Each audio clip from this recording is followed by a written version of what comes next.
We've all had some bad habits throughout our life, but the worst ones are the ones we keep doing that we don't even know are bad for us. And chances are you're doing some, if not all, of the following habits that could potentially be ruining your dating life. And I know this because my bootcamp clients, as well as myself, have done pretty much all of these sabotaging habits. But once you stop doing the following habits, your confidence will soar, and it's you that women will adore. And yes, I made that rhyme on purpose. My name's Matt Artisan from The Attractive Man, and the following are 10 normal habits that will ruin your dating life.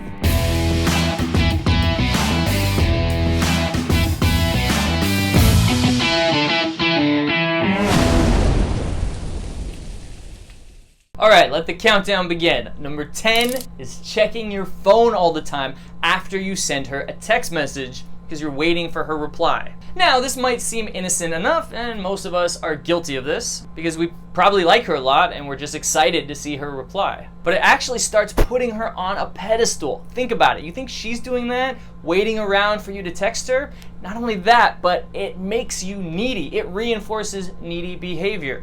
Even though she can't actually see you pacing your apartment and checking your phone every 5 minutes, you're still doing needy behavior because of her. So if and when you end up seeing her again, chances are you're gonna act very needy around her. And some dating coaches that I talk to actually believe that if you send her a message and you're acting very needy towards her, I guess it's the law of attraction or frequencies or something, there's some kind of energy transference that she can start feeling resistance towards you or feel your needy behavior even though you're not even there.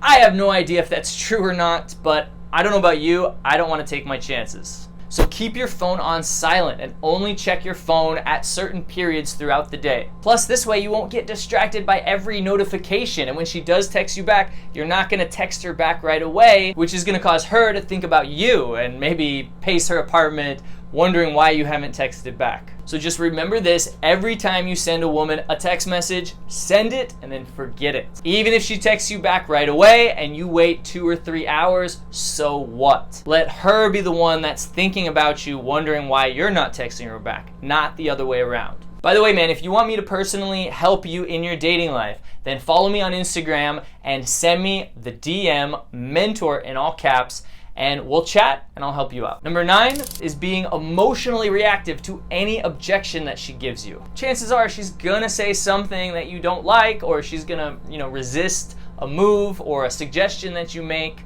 And a lot of guys get really butthurt or thrown off their game. They either get sad or even a little bit angry at the woman.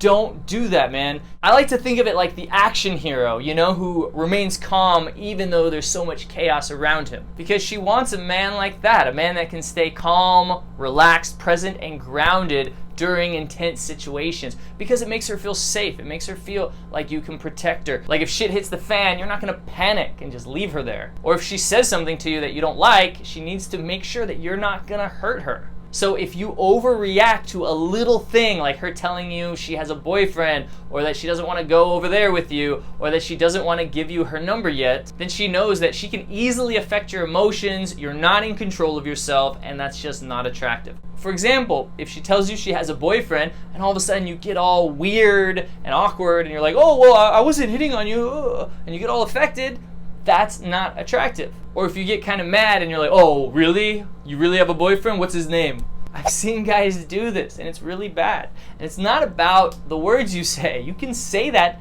same sentence in an unaffected way, like, oh, really? I don't believe you. What's his name?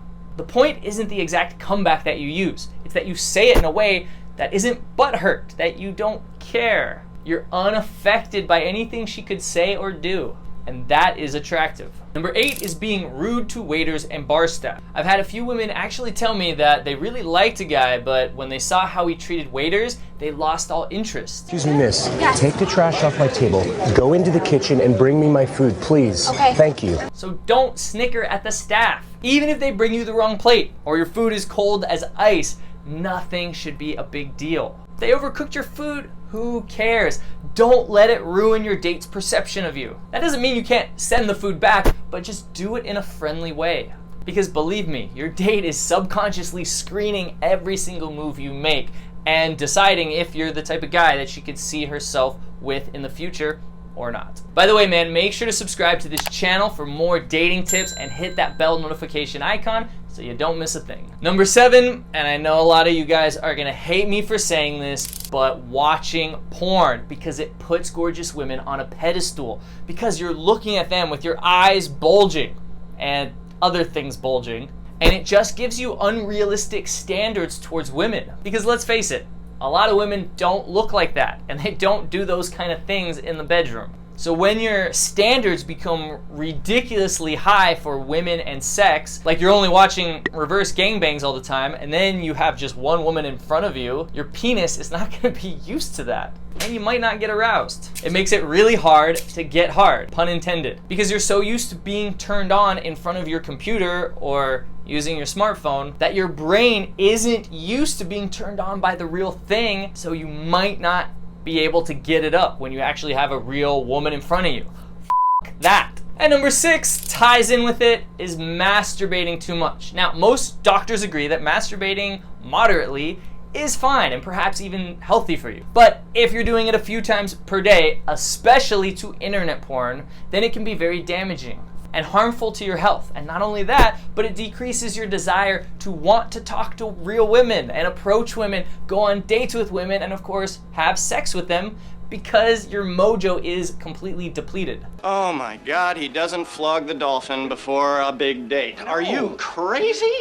That's like going out there with a loaded gun. That's horrible advice. You should go out with a loaded gun so that you can actually have more desire, more testosterone, and sexual energy. Because women find that healthy masculine energy and even sexual energy highly intoxicating. And just to be clear, I'm not talking about being overly sexual or aggressive in any way. I'm talking about that subtle, suggestive, sexual twinkle in your eye.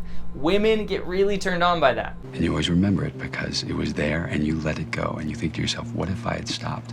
What if I had said something? What if?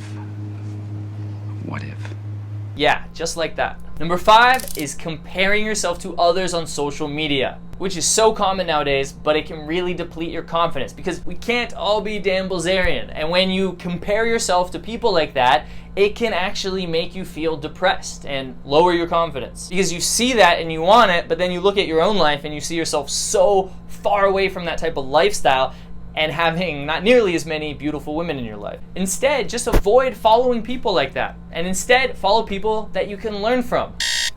People who can help to increase your life skills and motivate you to achieve more in your life. And when you do see pictures of people having the time of their life and living this amazing lifestyle that seems so far out of reach, allow yourself to just feel gratitude towards them and be happy for their success in life. And remember, you're only seeing the best of the best. People only post what they want you to see. The outside might look great, but who knows? You might be better off than they are. Number 4 is letting your emotions control you. This is huge because most of us let our emotions control us. If we see a piece of delicious cake, we go for it because it makes us feel good. Or we eat the whole bag of chips despite knowing how bad it is for us. Or we just don't feel like exercising, so we don't go. But what if you didn't feel like going to work? Well, I mean, I guess you could call in sick, but you can't do that every single day. So the point is, you need to learn how to act and make positive decisions despite how you feel. Who cares how you feel? It's just a feeling. It doesn't matter. It doesn't mean anything except for the meaning that you put on it. So what if you don't feel like approaching that beautiful woman because it's a little bit out of your comfort zone? Do it anyways because you know it's the best decision for your dating life. So what if you don't feel like eating a stalk of celery? Do it anyway because you know it's the best thing for your health. Just get in the habit of making the best choice despite how you feel, despite if you want to do it or not. Now, this takes discipline, but it's the best habit to have for becoming successful at anything in life. One thing you can start doing right away that will start conditioning you to take positive action despite the fact that you don't feel like doing it is taking cold showers every single morning.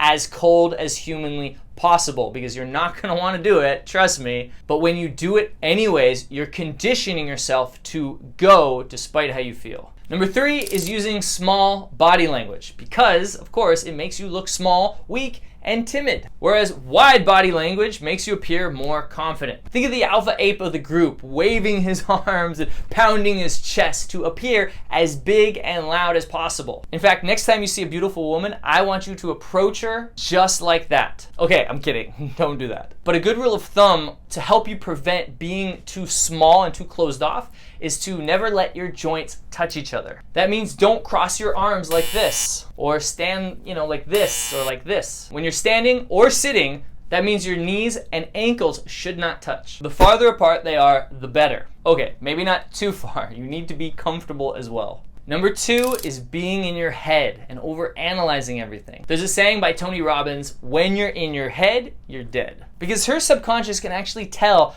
that there's something off. There's like a millisecond delay, or even you're talking too fast type of response, and that you didn't really contemplate what she had to say. Like you weren't really listening. You were actually just up in your head thinking about what to say next, or some witty line, or some line you learned on the internet, instead of being right there, fully with her in that moment. So stop worrying about what to say. I mean, do you worry about what to say when you're with your friends or family? No, probably not. So stop worrying about it when you're around beautiful women, because that's just putting you up in your head.